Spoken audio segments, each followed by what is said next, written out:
Good day. My name is Lakshmi Anpumpandai and I am from SMKPP8 Precinct 81. Today, I'll be reviewing a book which I've read entitled Crispin, The Cross of Lead by an author named Augie. The story takes place in 1377 England, where a 13-year-old boy named Crispin lives with his mother Esther in Strongford Village. In Strongford Village, the ruler, Lord Furnivall, is now out for war. Hence, another evil and cruel steward named John Aycliffe takes over. Upon Esther's death, Aycliffe has demanded Crispin to pay a death tax. But because Crispin is too poor, he was unable to do so. Hence, Crispin decides to flee from his house. Then, Crispin overhears from a few villagers that Aycliffe has declared Crispin a wolf's head and has accused Crispin of a theft that he did not do. Not knowing what to do now, Crispin decides to ask Father Quino, the local priest, for help. Father Quino suggests that the best thing for Crispin to do is to leave the village and find another place to live in. Not only that, Father Quino also hands over a cross of lead which belonged to Crispin's mother, Esther. He said that this cross of lead can be used to help Crispin in his journey. Then, after a long journey, Crispin finally came across a village. Unfortunately, the village was abandoned and had no inhabitants at all. Even then, Crispin decided to go around the village and he finally came across a man named Bear. Crispin then mentions the whole story to Bear and Bear decides to become the master of Crispin. Bear also decides to guide and protect Crispin throughout his journey. Not only that, Bear taught Crispin a few things such as how to play music as well as how to juggle. With these talents, they both went from town to town and door to door, performing and earning a few pennies. After a long and tiring journey, the both of them finally arrived at Great Wexley. Great Wexley was the biggest city in the area. They both then took accommodation in an old widow's home.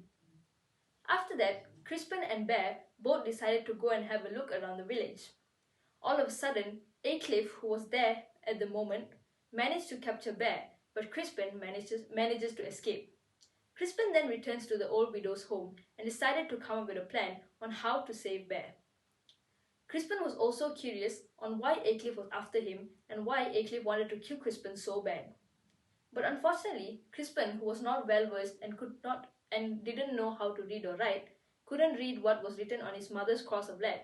Hence, he decided to ask the old widow for help. The old widow then mentions that the cross of lead says Crispin, son of Furnivall. From then, Crispin gets to know that he is actually the son of Furnivall. Crispin knew that after the passing of Lord Furnivall, he would be the next heir to the throne, and Lady Furnivall, who was very selfish, did not want that to happen. Hence, she instructed Aycliffe to come after and kill Crispin. Now, knowing the real truth, Crispin finally decides to go and save Bear from Aycliffe. Coming face to face with Aycliffe, Crispin decides to make a fair deal with Aycliffe.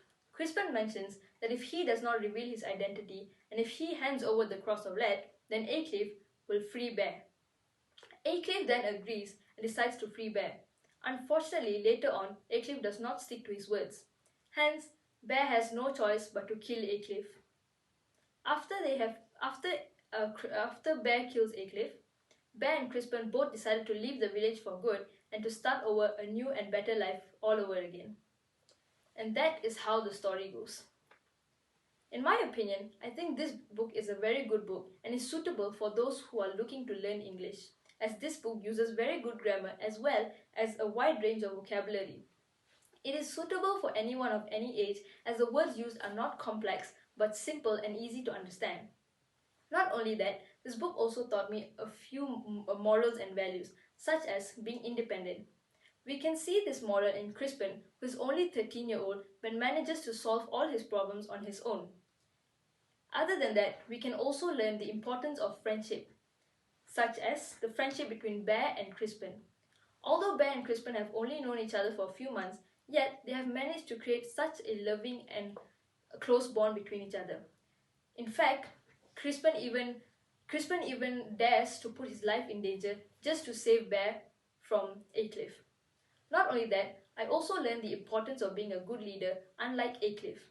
I learned that when it comes to being a good leader, you must not be selfish, rather, you must prioritize everybody and not only prioritize your own benefits. I also think that this book is good as it gives you a rough picture and a good idea on how England was during the medieval times, as this book takes place in 1377 England. Hence, anyone who's willing to know on how England was during the olden times can actually read this book to get a rough idea on how England was during that time. So that's all from me. Thank you very much.